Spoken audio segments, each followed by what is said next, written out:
Buenos días a todos, bienvenidos.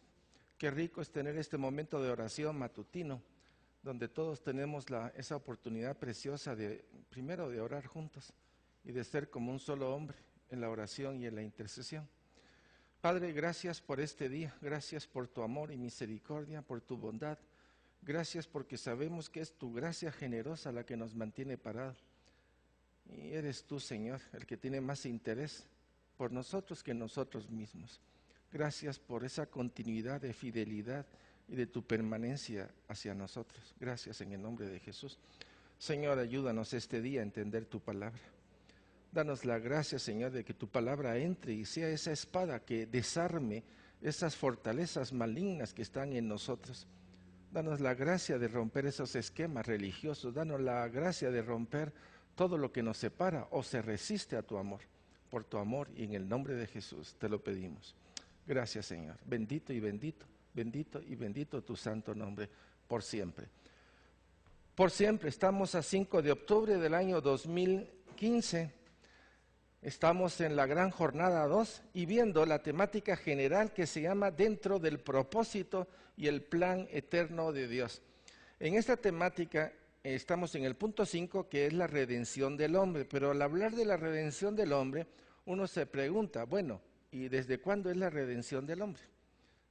¿Desde cuándo está en la mente de Dios la redención del hombre? Y tenemos que regresar hasta atrás, hasta la eternidad antigua, y allí es donde podemos ver que el plan de amor de Dios era realmente hacer el hombre, pero no como quien dice que cayera. Sin embargo, la decisión del hombre pues hizo que cayera, pero ahí estaba el plan de Dios que lo sabe todo. Entonces, después de estudiar toda la temática de la apertura del Señor, los seres espirituales, el hombre en el Edén, pequeña jornada, y el hombre caído que se llama la gran jornada, dentro de la misma gran jornada está la redención del hombre, solo que tenemos que regresar para atrás para entender desde dónde viene este plan precioso. Entonces estamos dentro del propósito, el plan eterno de Dios, ya vimos la introducción. Entramos entonces entre la palabra y el Espíritu. La palabra es Cristo y el Espíritu Santo, ya sabemos, forman la Trinidad. Tocamos una generalidad en relación también al Espíritu Santo y entramos al Espíritu Santo en el Antiguo Testamento. Esa fue la temática de la semana pasada. Hoy, si nos da tiempo, vamos a ver 3 agendas. Son gráficas y si nos da tiempo, entramos a lo que es el Espíritu Santo en el pueblo de Dios y si nos da tiempo, también el Espíritu Santo en el Nuevo Testamento. Así es que hoy tenemos una jornadita muy hermosa, pero espero que el Señor nos dé la gracia para todo esto. Cuando hablamos de agendas, yo creo que todos nosotros hemos manejado una agenda diaria, una agenda tal vez cuando vamos de viaje, o tenemos una agenda para un propósito específico, o una agenda o calendario de actividades escolares, universitarias, etcétera, y uno la hace por tiempo, 1 día, 2 días, 5 días, 1 mes, y dependiendo de la profesión, pues puede ser una agenda continua en lo que se refiere a una construcción o un proyecto enorme de lo que podría ser la conquista del universo. Pues la NASA debe tener agendas tremendas, ¿verdad? Tal vez la agenda más importante es ver si hay vida en otros lados, cuántas cosas no está haciendo. Están dentro de una agenda. Ahora, cuando nosotros lo vemos espiritualmente, tenemos que ver qué agendas hay en el sistema, qué agendas hay dentro de la palabra de Dios. Vamos a tocar algunos en relación al tiempo que estamos viviendo. Entonces, primeramente recordemos que Adán estaba en el Edén. Y había una agenda específica, tenían que comer del árbol de la vida. Y comer del árbol de la vida implicaba que si lo hacían, se llenaban de la voluntad de Cristo, se llenaban del propósito de Dios y hubieran pasado a otra esfera espiritual. ¿Estamos claros ahí? Pero resulta pues que no comieron y su corazón hizo lo opuesto. Quiere decir, comió del árbol prohibido. Al comer del árbol prohibido, hemos hablado de 3 puntos básicos. 1, fueron separados de la gloria de Dios, separados, Romanos 3:23, están excluidos de la relación y de la gloria de Dios. El punto 2, que hemos visto con tanta frecuencia, es que el hombre está condenado a muerte y al infierno. En pocas palabras, el hombre que nace Y el hombre que no se convierte a Cristo está condenado a muerte y a muerte eterna. Y el tercer elemento es que la iniquidad al entrar perturbó el espíritu, el alma y el cuerpo. Los tres se los echó. En pocas palabras, violentó el orden, violentó la armonía, violentó todo el proceso. Y el hombre así es como lo representamos como un corazón negro, separado de Dios, mas nunca abandonado por Él. ¿Estamos? Entonces tenemos este corazón. De este corazón podemos hablar que viene toda una generación de hombres que de alguna manera se separaron de Dios. Dios siempre llamando al hombre. Llamó a Noé, bueno, llamó a todos, de alguna manera. Entonces una línea de poder ver esto es esta línea en la cual el hombre está fuera de la relación de Dios. Pero de esta línea azul donde el hombre va caminando separado de Dios, Dios hace llamados. Y llama constantemente, pero hubo un llamado específico que fue el llamado de Abraham. De este pueblo de pagano, de este pueblo inconverso, Dios llama a Abraham.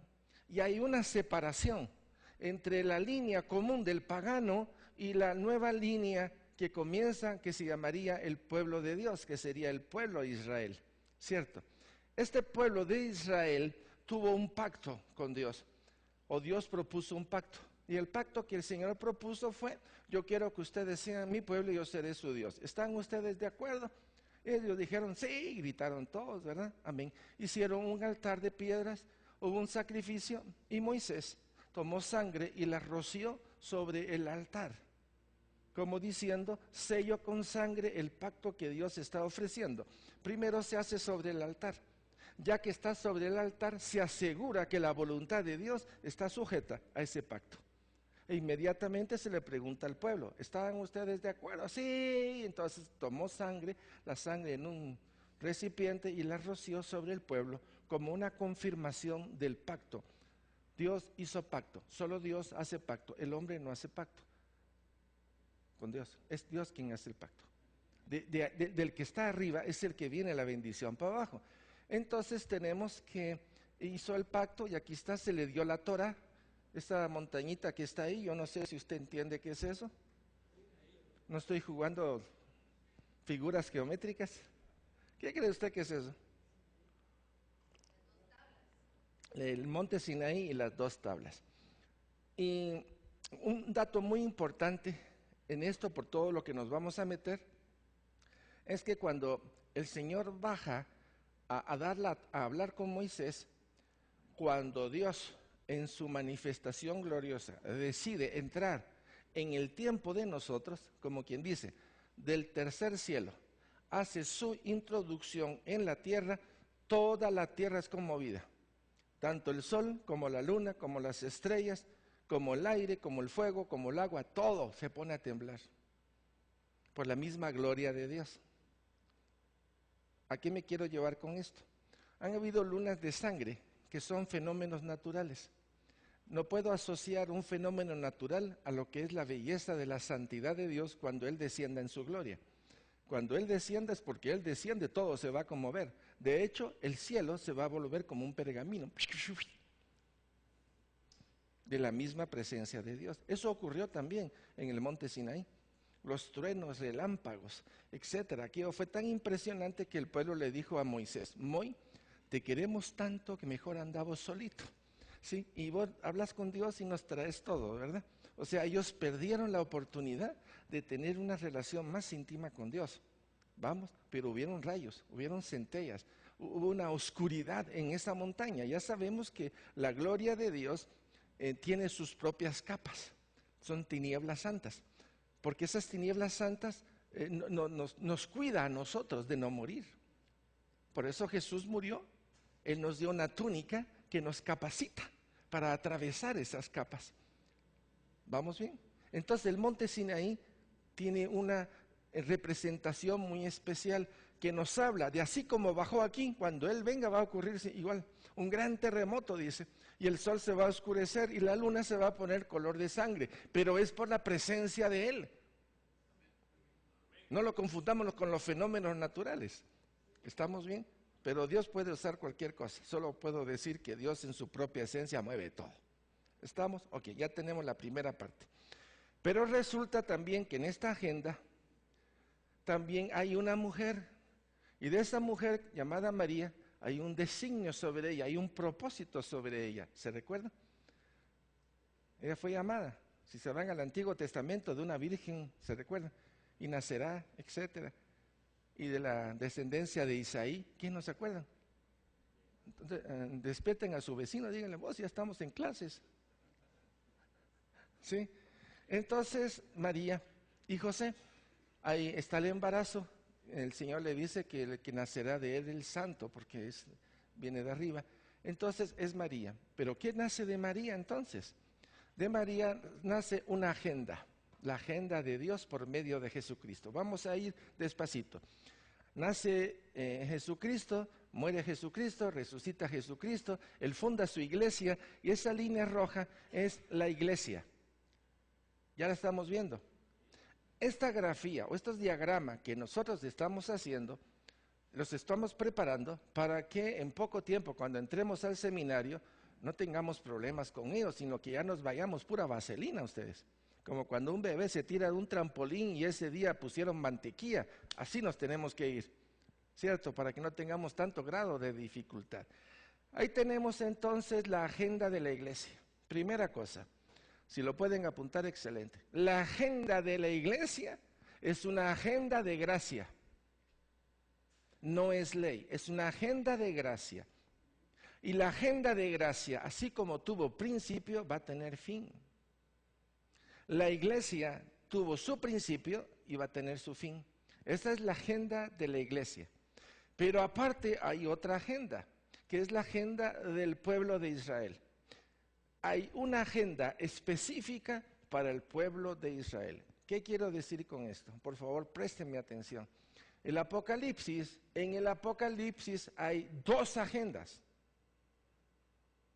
La agenda de la iglesia y la agenda del pueblo de Israel. Ahora, hay momentos en el cual si no lo leemos bien, nos metemos dentro de una y se pierde el texto y el contexto de la palabra de Dios. ¿Me estoy explicando?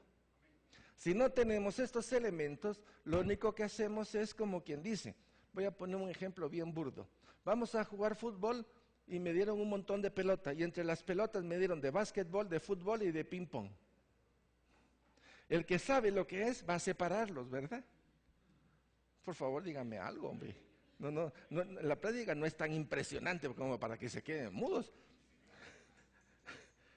Es una clase de diagrama ahorita, la primera parte. Entonces, ¿verdad que uno aprende a separarlo? Pero si uno no aprende a separarlo y de repente mete pelotas de básquetbol y de ping pong en la que es la de la FIFA y de repente sacan la pelota de básquetbol y la ponen en medio del campo, ¿qué diría todo el público? ¡Bú! ¿Qué les pasa? No es.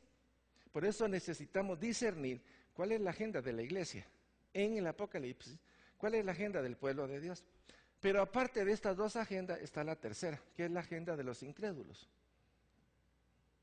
Una cosa es la agenda de la iglesia, que es de Jesucristo, la agenda del pueblo de Israel y los que no son nada, los que andan tirados con onda por ahí. Esta clasificación, que es sencilla, nos permite ubicarnos inmediatamente en qué porción estamos.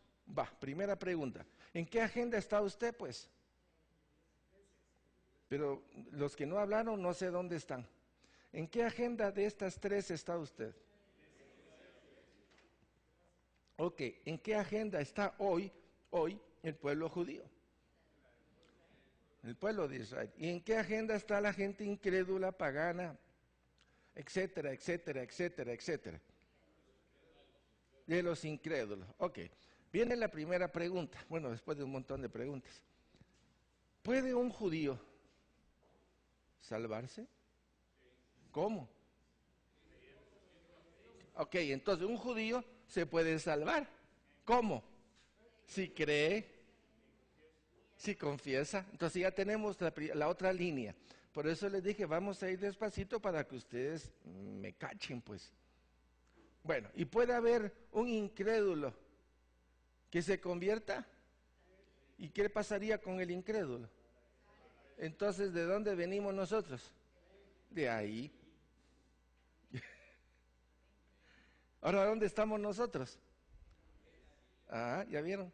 Ustedes sí saben seguir la gráfica. Entonces, ahí estamos nosotros. Pero existen estas agendas y hay que discernirla. ¿Cierto? Ok, me regreso otra vez al Apocalipsis. En el Apocalipsis hay 3 agendas. Está la agenda de la iglesia, la agenda del pueblo de Dios y la agenda de los incrédulos. ¿Creen ustedes que esto es cierto? ¿Pueblo de Dios? ¿Están todos convencidos? Perfecto. Esta la vamos a estar viendo y cada vez vamos a agregar más. La mayoría de estas gráficas las vamos a expresar en la pared. Van a ver, creo que 5 o 6 de 2 metros cada una, en donde vamos a explicar en una síntesis breve de una síntesis de la otra síntesis de aquella síntesis que hicimos, sencillito, para que quede registrado en esa pared. La idea es que todos nosotros la manejemos, porque van a venir gente y lo primero que van a decir, ¿y eso qué es? Y el motivo es ese, para que cuando vengan, ¿eso qué es? Ahora, si usted no le va a responder, entonces yo le pediría que si a pesar de todo el entrenamiento usted no va a responder, usted entre por la iglesia y haga la misma pregunta. Porque la idea es que ustedes respondan, porque ustedes están siendo preparados para muchas cosas. Yo diría ahorita, ¿les es difícil esta agenda o es fácil? Está sencilla. Ok, ya la agarraron, bendito sea Dios. Ah, perdón, se me faltó la última línea. Perdón, ¿y qué pasa entonces con los apóstatas? ¿Y qué pasa entonces con aquellos que abandonaron o se dejaron, etcétera? Quiere decir que esa posibilidad todavía existe. Y de ser así, ¿a dónde se irían estos? A la agenda del mundo, a la agenda de los incrédulos. ¿Vamos bien? Ok, ya agarrada esta imagen, con ella vamos a trabajar un tiempito. Y vamos a ir agregando nuevos elementos, porque viéndola así es fácil. Si enseño toda la gráfica, se queda una voz y mejor no. Pero cuando uno va despacito y va viendo por partes, ve muchas cosas.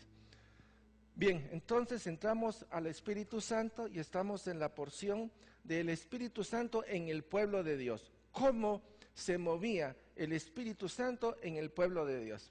Estamos la semana pasada, vimos a los profetas, a los sacerdotes y a los reyes. Ahora vamos a ver al pueblo. El Espíritu Santo no puede permanecer o morar todavía.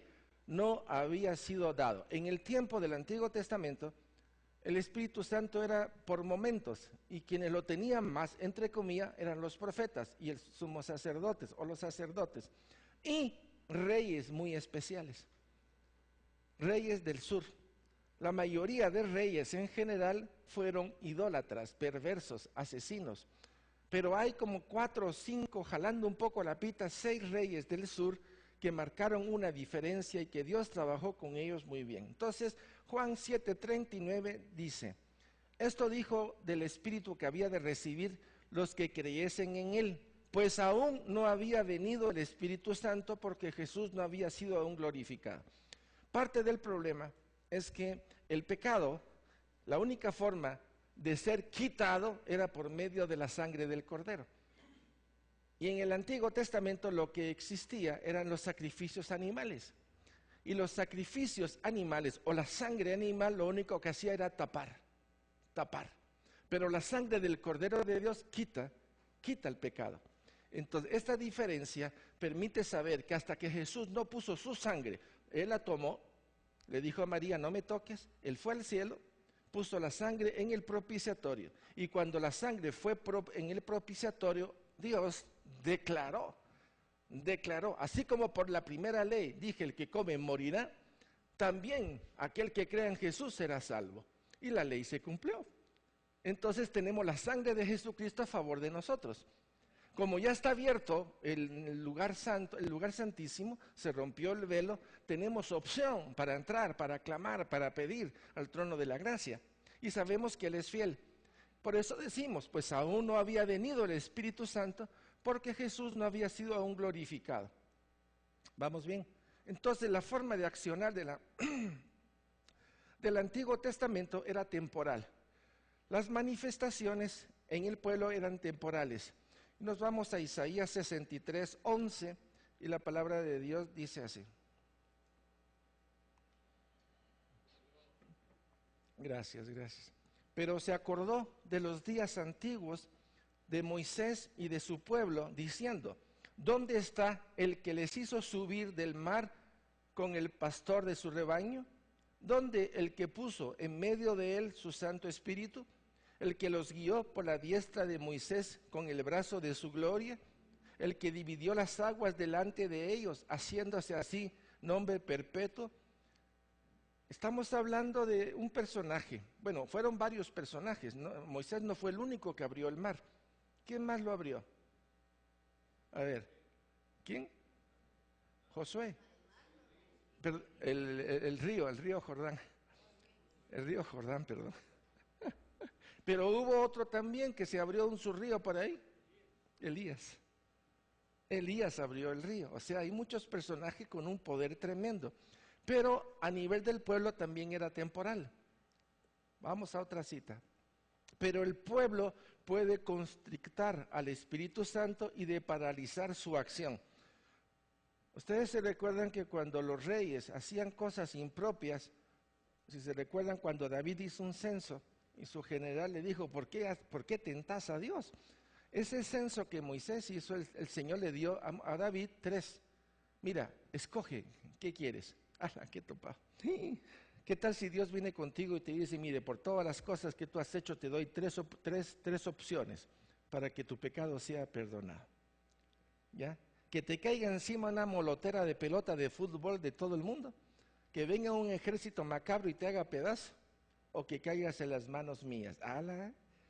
Estoy inventándome ahorita, ¿verdad? Entonces dijo: no, pelota me van a matar, lo otro me van a matar. Mejor caigo en las manos de Dios, porque a la hora de la hora yo sé que de alguna manera su corazón puede ser revertido. Sí. Entonces Dios tiene una forma muy especial para tratar, pero así como el rey pecaba, todo el pueblo le traía la consecuencia. Pero también el pueblo, cuando hacía cosas, también el Espíritu accionaba. Vamos a Isaías 63, 9, 10. En toda angustia de ellos, él fue angustiado, y el ángel de su faz los salvó.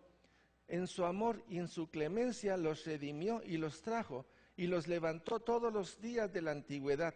Mas ellos fueron rebeldes e hicieron enojar su Santo Espíritu, por lo cual se les volvió enemigos, y él mismo peleó contra ellos.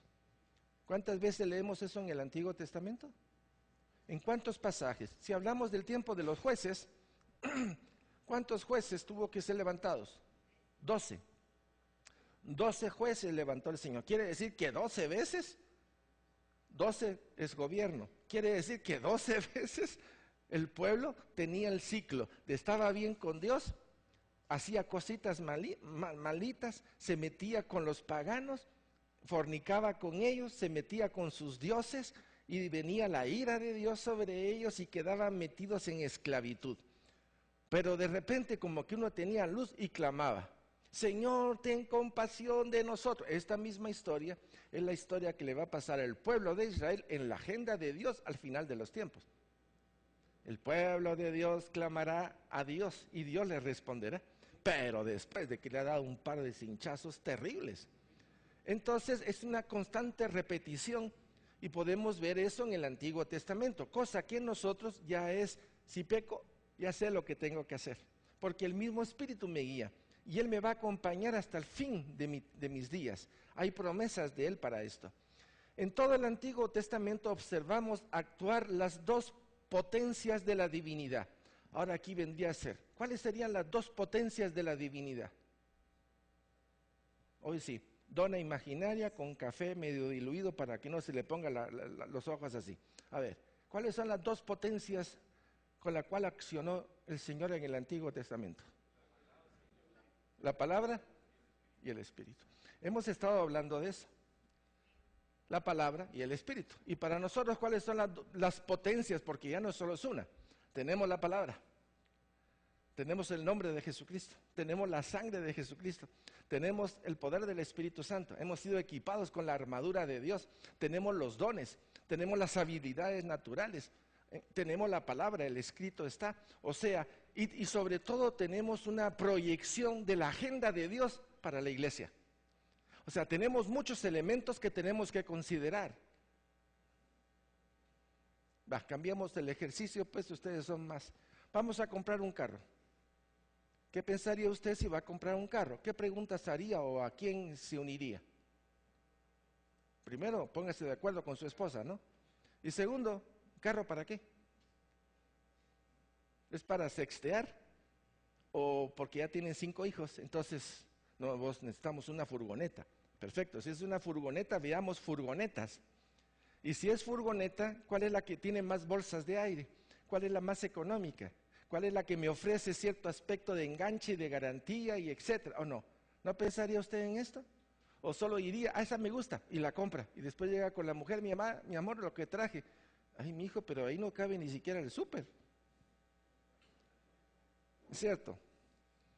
Pero Dios es un planificador perfecto. La agenda de Dios es perfecta.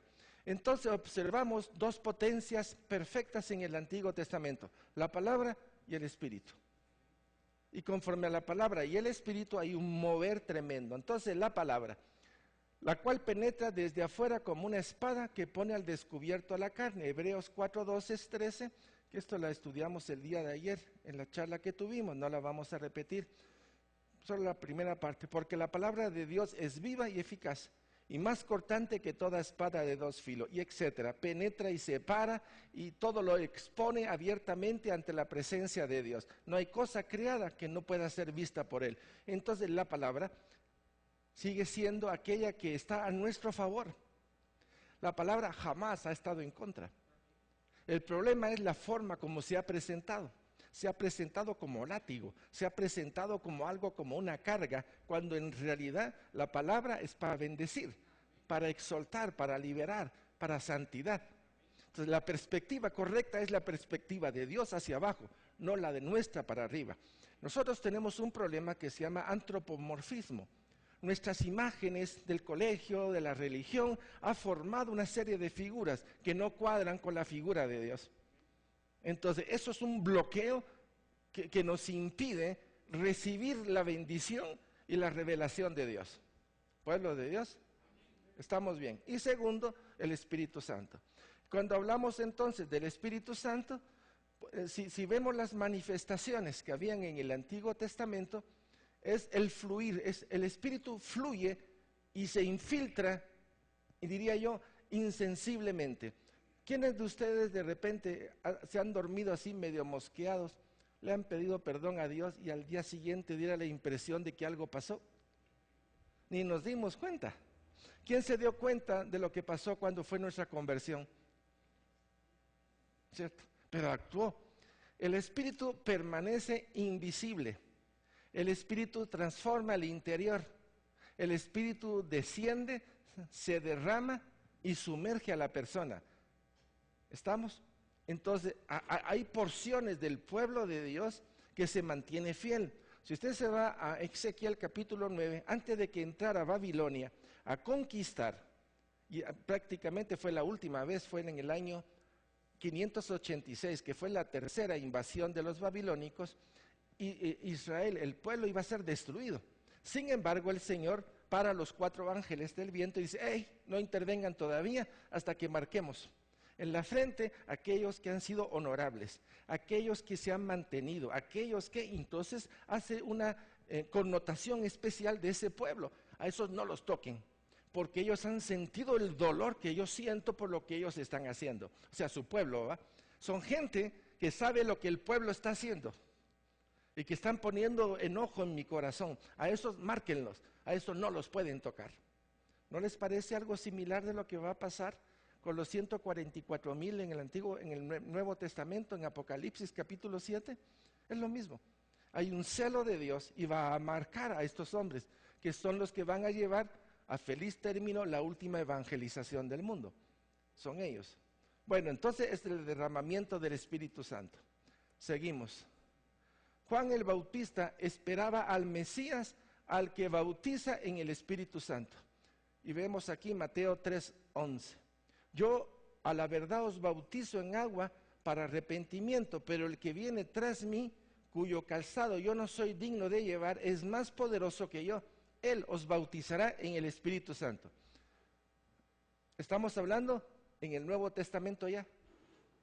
Salimos del viejo, ya tenemos una idea de cómo era el viejo. Pero en el Nuevo Testamento, solo Jesucristo bautiza. Este es un punto básico. Nosotros oramos e imponemos manos, pero el que bautiza es Cristo. Jesús fue concebido por el Espíritu Santo. Aquí es importante traer a colación cómo se movió el Espíritu Santo cuando la iglesia comienza a hacer o a verse que ya viene en el horizonte. Y podemos ver varias cosas. Indica cuál es su misión. En Lucas 1, 31, 32 dice, y ahora concebirás en tu vientre, estoy hablando de María. Por eso al meter María y a meter el Espíritu Santo hice la gráfica anteriormente. Y darás a luz un hijo y llamarás su nombre Jesús. Y dice, este será grande y será llamado Hijo del Altísimo. Y el Señor Dios le dará el trono de David de su padre. En pocas palabras le está diciendo una proyección de punta a punta de lo que va a ser Jesucristo. Él es el Hijo del Dios Altísimo. Este será grande. Y su reinado, después, al final tendrá su reinado, que es el milenio. Ahí se completa parte de esto. Dios le revela a Juan el Bautista. ¿Qué es lo que le revela? Dice, el Hijo obra y se hace bautizar. El Padre habla al Hijo, pero el Espíritu Santo no habla ni obra, pero hace que tenga lugar el encuentro y eleva al Padre la consagración de Jesús, la primicia del sacrificio de su Hijo amado. Eso es una especie de enrollo de palabras, pero lo voy a decir fácil. En el bautismo de Jesús, ¿quiénes son los manifiestos? ¿Quiénes son los que hablan? El Padre y el Hijo. ¿Y el Espíritu Santo? Pero es el encargado de hacer esta fusión. Se llama la teofanía, cuando aparece el Padre, el Hijo y el Espíritu Santo. Aquí se ve. Ahora, ¿qué es lo que dice el Espíritu? Silencio. No dice, pero quien habla es el Padre. Veamos esto. ¿Quién es el Mesías? Lucas 3, 21, 22. Aconteció que cuando todo el pueblo se bautizaba, también Jesús fue bautizado. Y orando, el cielo se abrió y descendió el Espíritu Santo. Una cosa es descender. Desciende el Espíritu Santo sobre él en forma corporal, como paloma, y vino una voz del cielo que decía, ok, aquí tengamos un punto importante. Cristo fue engendrado por medio del Espíritu Santo por el poder del Altísimo, ¿cierto? Pueblo de Dios, ¿cierto? ¿Y qué pasó después? Dice que a los 12 años, bueno, yo sé que pasaron muchas cosas. A los 12 años está hablando en una sinagoga y todos se quedan, ¿y este quién es? ¿Va? Y les está dando clases. ¿Se recuerdan? Posteriormente comienza su vida pública. Pero para comenzar su vida pública, Cristo tiene que cumplir la misma ley. Y al permitir el bautizo de alguna manera implica pecado, pero él no tenía pecado, pero cumplió la ley. Porque sabía que al bautizarse, la primera cosa es, al sumergirse él, o al recibir el Espíritu Santo, algunos dicen que cuando Jesús se sumerge en el río Jordán, cuando él se levanta, toma el pecado de todos los que ya lo habían confesado, lo toma. ¿Y a dónde lo va a llevar? A la cruz. Agarró el pecado de atrás y lo llevó a la cruz. Y asumió el pecado del futuro, ¿cierto? Y lo puso en la cruz. En pocas palabras, jaló hacia atrás y jaló hacia adelante, para que todo aquel que crea en él encuentre la opción de la vida eterna. ¿Vamos bien? Era necesario que eso ocurriera. Y el Espíritu Santo desciende, como quien dice, hace morada ¿en quién? En Cristo. Quiere decir, su ministerio, chico, para afuera. Y el Señor dice, tú eres mi hijo amado, en ti tengo complacencia. Sé que tú vas a cumplir la obra para el rescate. Mi complacencia está en que yo sé quién eres tú. Ahora, ¿cómo puedo asociar todo esto? Me tengo que ir a Proverbios 8, y leerme todo ese capítulo, y puedo decir que la delicia del Padre, ¿quién era? Cristo. Y la delicia de Jesucristo, ¿quién es? Los hombres. La vez pasada hicimos una figura muy especial. Necesito tres personas, solo para repetirlo, porque creo que lo hicimos con las mujeres. 3 personas, 3 hombres. Ay, ay, ay, ay, ay, ay, ay, ay, ay, ay, ay. Ok, vení entonces, vamos a ver por estatura, tú sos el de atrás, aquí estás, a ver quién es. A ver, está bien, ok. Vamos a ver lo siguiente, así. El Padre, ¿quién es la delicia del Padre? Agarra al Hijo. ¿Y cuál es la delicia del Hijo? Perfecto, ahora jala tú. A jalar a Jesucristo, ¿a quién jala? A humanidad. Es imposible separar al Padre al Hijo. Y es imposible separar al Hijo del hombre. Va a dar lo mejor. El Padre dijo, ¿amas tanto al hombre? Sí, Padre, es mi delicia. Ve, camina tú. Y le dijo al Hijo, ve por él. Pero si va el Hijo, ¿quién va? ¿Y el Padre a quién está abrazando? ¿Y el Hijo a quién va a abrazar? ¿Quién está dentro del hombre?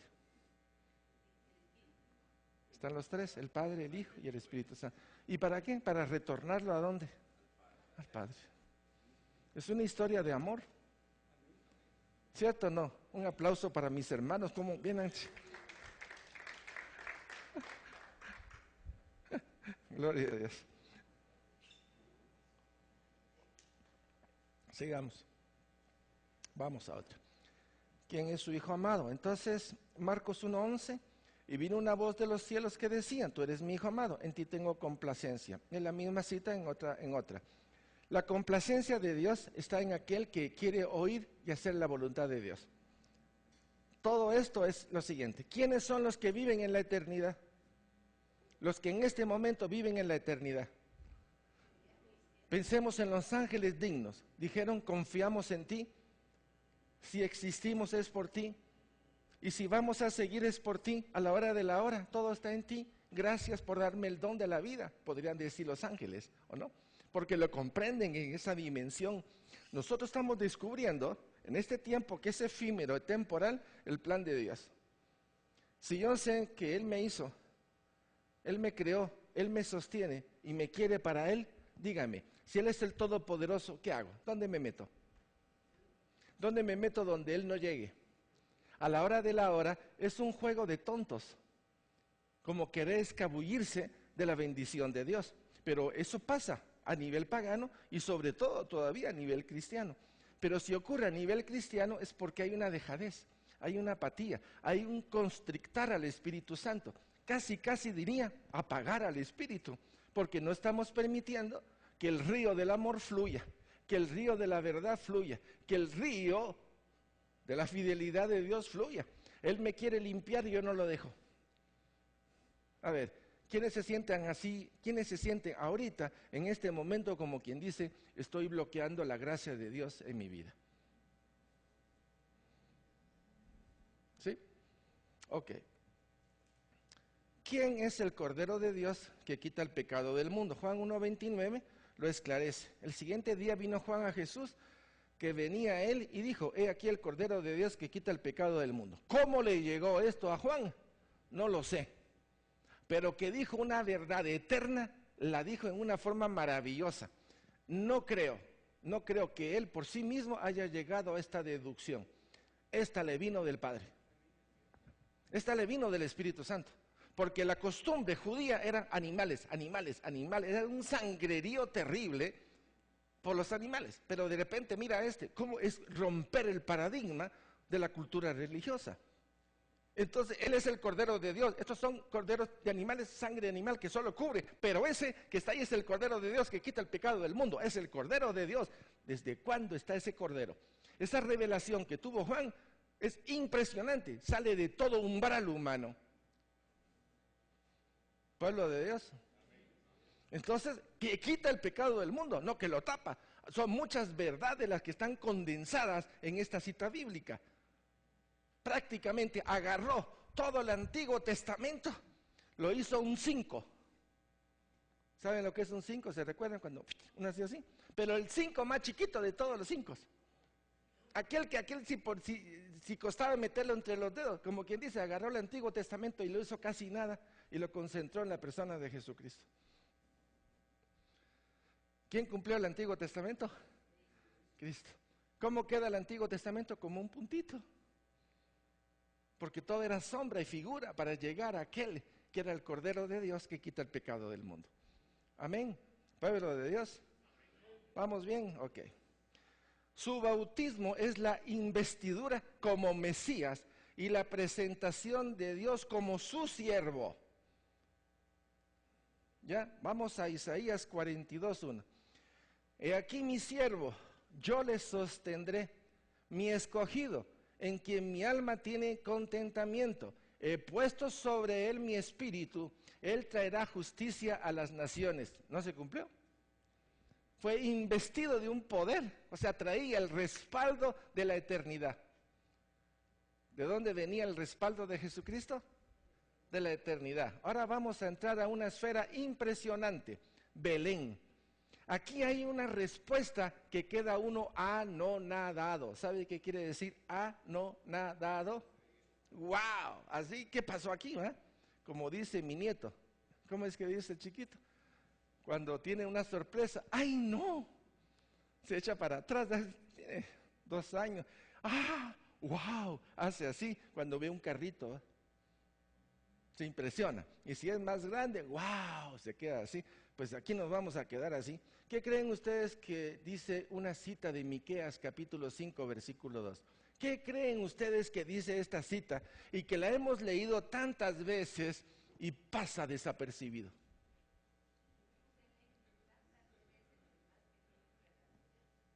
Perfecto.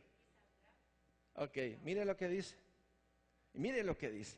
Pero tú, Belén, Éfrata, pequeña para estar entre las familias de Judá, de ti me saldrá el que será Señor en Israel. Y sus salidas son desde el principio, desde los días de la eternidad, cuando Cristo fue engendrado.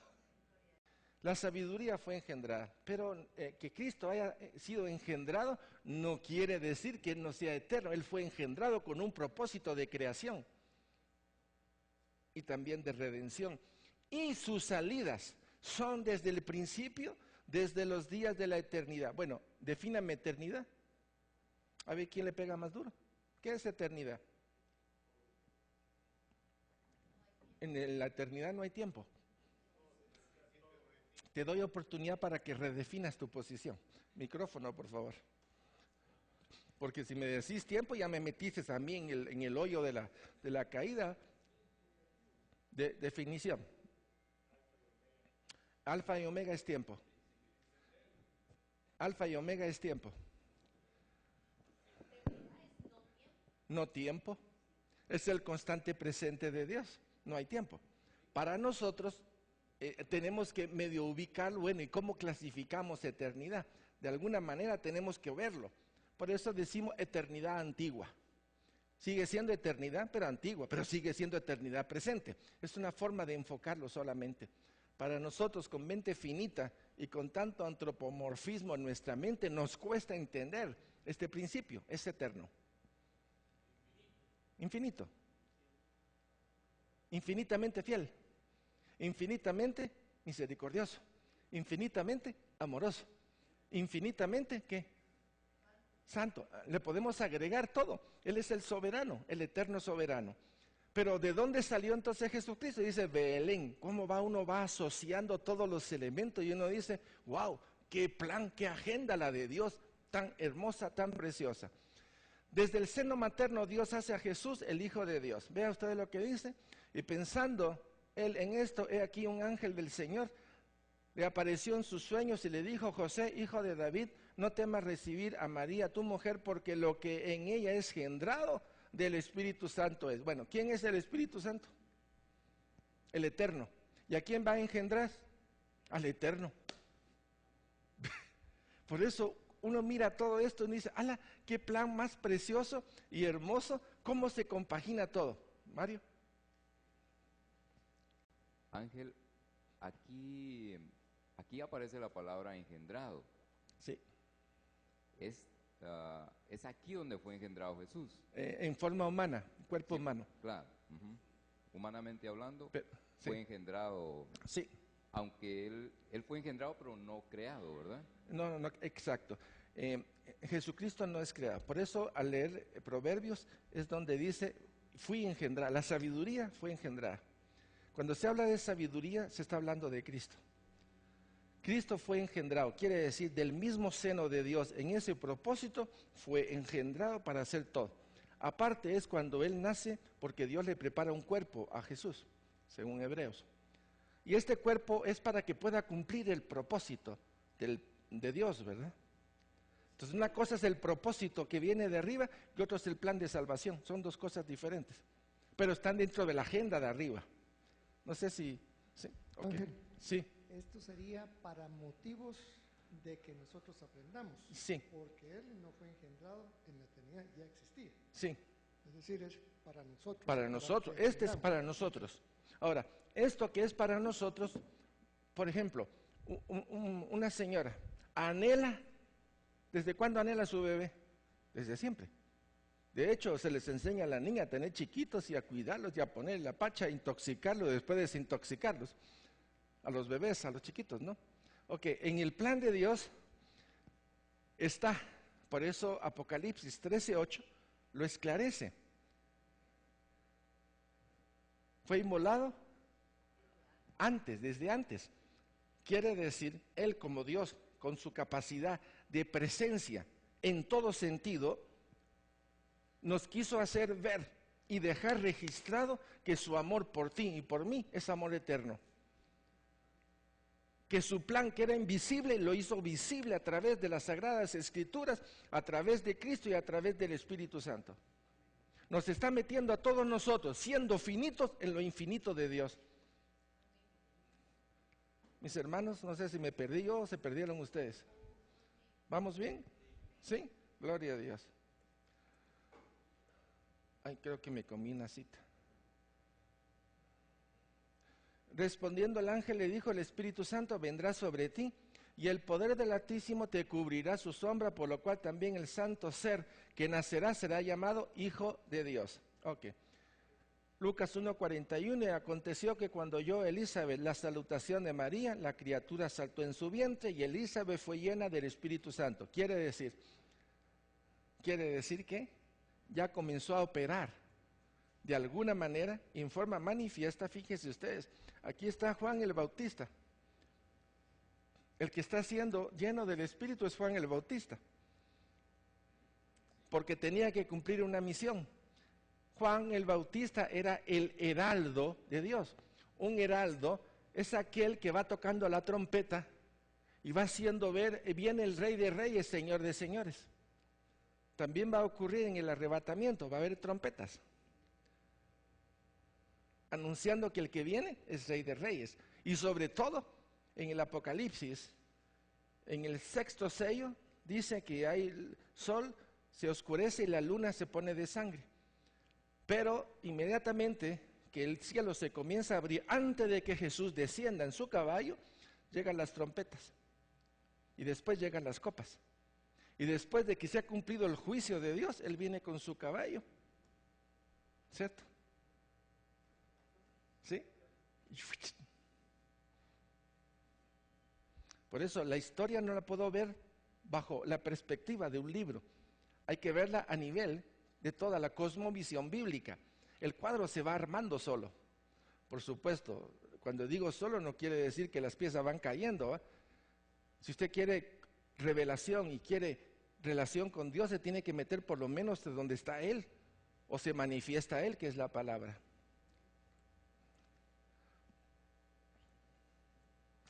A los 6 meses de Elizabeth Dios llena a Juan de su espíritu, consagrado y santo por su mismo ser. Jesús obra en el Espíritu Santo. Desde el momento en que es bautizado, ¿cómo comienza a obrar? ¿Por quién es guiado Cristo? Por el Espíritu. Estamos viendo cómo Él, siendo lo que es, cumple la ley, se deja llenar del Espíritu Santo y comienza a ser guiado. No hace nada que el Padre no le diga. Entra en una obediencia absoluta. Padre, gracias por tu amor, por tu misericordia. Y gracias por desarmar el andamiaje humano.